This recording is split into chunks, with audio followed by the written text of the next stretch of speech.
एक एक करके जिस तरीके से आतंकी डॉक्टर्स का नाम सामने आया, उसमें एक यूनिवर्सिटी का भी नाम सामने आया। नाम है अल फलाह यूनिवर्सिटी। जिस तरीके से दिल्ली के लाल किला में एक कार में विस्फोटक के जरिए ब्लास्ट किया गया, उसके बाद इस यूनिवर्सिटी में जब छापेमारी की गई तो आज पुलिस की टीम ने करीब 6 से ज़्यादा लोगों को अरेस्ट किया। और ये जो लोग हैं, ये जो जमाती हैं, जब इनके व्हाट्सएप चैट और कॉल्स को देखा गया तो इन्होंने बहुत सारी चीज़ें डिलीट कर रखी हैं। कई सारे व्हाट्सएप चैट भी डिलीट कर रखे हैं। लेकिन जब हम इस अल फलाह यूनिवर्सिटी के बारे में पता लगा रहे थे, ये जानने की कोशिश कर रहे थे कि आखिर ये जो यूनिवर्सिटी है ये किस तरह से बदनाम हुई और क्या सच में यहाँ पर एक लैब है जहाँ पर विस्फोटकों को तैयार किया जाता है, तो देखिए हमें क्या मिला। आप स्क्रीन पर देखिए, जब हमने अल फलाह यूनिवर्सिटी के मेडिकल कॉलेज की लिंक को क्लिक किया तब जाकर ये लिंक खुला और मेडिकल कॉलेज के बारे में कई सारी जानकारियाँ मिली। लेकिन अब जैसे ही तस्वीर बदली और हमने एक दूसरा लिंक क्लिक किया जो इस यूनिवर्सिटी का है, तो उसको खोलते ही एरर आया, यानी कि ये पेज एरर दिखा रहा है, अब ओपन नहीं होगा।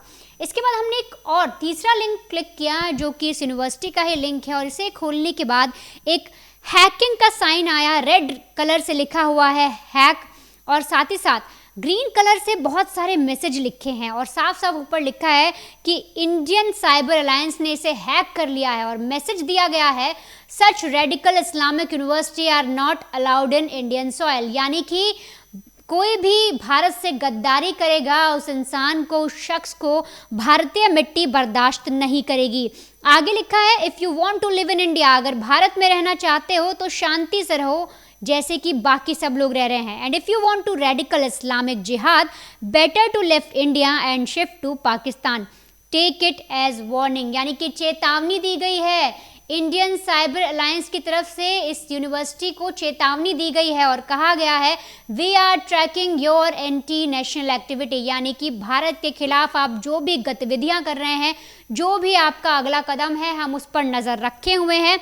और साथ ही साथ पूरा नाम बताया गया है, इंडियन साइबर अलायंस। एक तरीके से जैसे हमने इस यूनिवर्सिटी को खोलना चाहा, इसके लिंक को क्लिक करना चाहा, तो साफ तौर पे एक हैकिंग का ये पूरी चीज़ देखने को मिली। और इसमें ये समझ में आ रहा है कि साफ तौर पे चेतावनी दी गई है, क्योंकि इसी यूनिवर्सिटी के करीब करीब जो मुजम्मिल जो डॉक्टर है, उमर डॉक्टर जो गाड़ी लेकर निकला जिसमें ब्लास्ट हुआ, इसके अलावा एक जो शाहीन जो लेडी डॉक्टर बताई जा रही है वो भी, ये सब इसी में लिप्त हैं।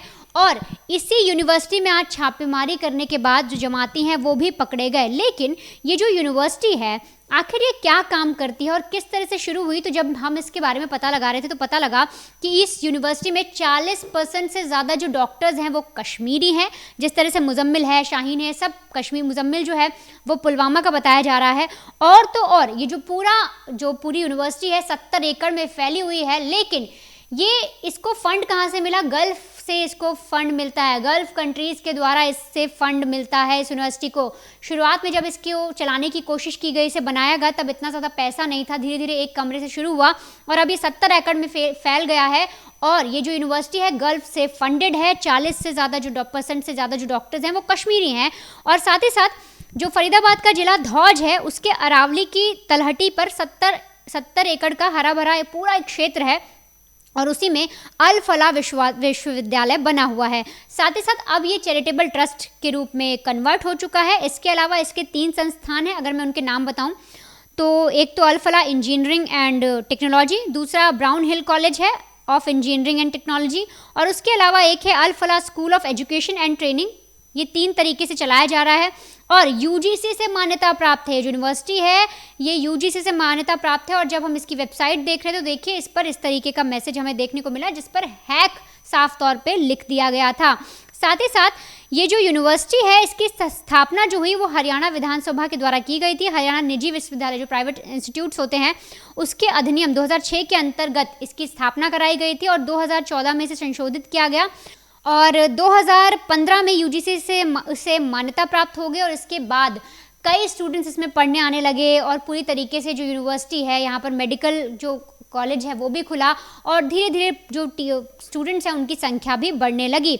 अगर हम मेडिकल कॉलेज की बात करें इस कॉलेज के अस्पताल की, तो आप ये समझिए अल फलाह जो मेडिकल कॉलेज है और साइंस एंड रिसर्च सेंटर है उसमें करीब 650 बिस्तरों वाला एक धर्मार्थ अस्पताल है। यहाँ बहुत सारे एक्सपर्ट डॉक्टर हैं जो काफ़ी मुफ्त में चिकित्सा करते हैं, मुफ्त में इलाज करते हैं लोगों का। इसके अलावा इस कॉलेज को 2019 में एमबीबीएस के पहले बैच में प्रवेश करने के लिए एनएमसी से मंजूरी भी मिल गई थी। और साथ साथ यहाँ पर कोर्सेज क्या कराए जाते हैं, तो इस यूनिवर्सिटी में एमबीबीएस 2 वर्ष का बीएड एमएड की पढ़ाई कराई जाती है। इसके अलावा बीटेक होता है, पैरामेडिकल की डिग्री मिलती है, डिप्लोमा मिलता है, BA BSc, bachelor in physical education, bachelor in physical molecular science, और इसके अलावा chemistry, maths, BCom, BCA, MTech, MCA, MA, MBA, MCA, PhD तक की पढ़ाई कराई जाती है। और इसी जो फरीदाबाद की जो आप यूनिवर्सिटी देख रहे हैं, इसी यूनिवर्सिटी के डॉक्टर्स पकड़े गए जिनका साफ तौर पे हाथ है दिल्ली के ब्लास्ट में। और ये भी चीज़ सामने आई कि ये जो यूनिवर्सिटी है, जब एक एक करके जब डॉक्टर्स पकड़े गए और इसके बारे में पता लगाने की कोशिश की गई, तो कुछ सोर्सेज के द्वारा ये पता लगा कि बाकायदा एक लैब है जहां पर जो विस्फोटक है उनको तैयार किया जाता है। और जिस तरह से फरीदाबाद में कहा गया कि लगभग 3000 किलो का विस्फोटक अमोनियम नाइट्रेट जो मिला, जब ये सारी खबरें सामने आई तो ये चीज़ें पता लगी कि ये जो आतंकी है आदिल और ये जो मुजम्मिल है, इन सबको जब पकड़ा गया उसके बाद जो उमर है, डॉक्टर उमर, वो इस गाड़ी में i20 गाड़ी में विस्फोटक लेकर निकला और उसकी कोशिश यही थी कि वो भाग निकले किसी तरीके से, वो लोग पकड़े ना जाए। लेकिन गाड़ी का बोनट भी आपने एक सीसीटीवी देखा होगा जिसमें खुला दिखाई दे रहा है। तो अभी तक जो सोर्स आए उनके जरिए यही कहना है, जो इनपुट आया उसमें यही बताया गया है कि ये जो अटैक हुआ है ये वो भागने की कोशिश कर रहे थे और विस्फोटक अचानक से फट जाता है, जिसकी वजह से जो उमर है वो भी उस गाड़ी में मौजूद था। और अभी तक ये अनुमान लगाया जा रहा है कि शायद उस आतंकी उमर जो गद्दार है भारत का, उसकी भी मौत हो गई। तो आप देखिए किस तरीके से जो गद्दार हैं, जितने भी डॉक्टर्स हैं, ये जो भी सफ़ेद कॉलर मॉड्यूल है जिसका भांडाफोड़ हुआ, ये सब के सब हिंदुस्तान में रह रहे हैं, हिंदुस्तान का खा रहे हैं, हिंदुस्तान की पीठ में छुरा भोंक रहे हैं, उससे गद्दारी कर रहे हैं, पाकिस्तान का साथ दे रहे हैं। एक यूनिवर्सिटी जहाँ से पैसा कमा रहे हैं, जहाँ से इनकी सैलरी आ रही है, बच्चों को पढ़ाने का ये दावा कर रहे हैं, और किस तरीके से अंदर ही अंदर एक आतंकी साजिश कर ये भारत को खोखला करने की कोशिश कर रहे थे।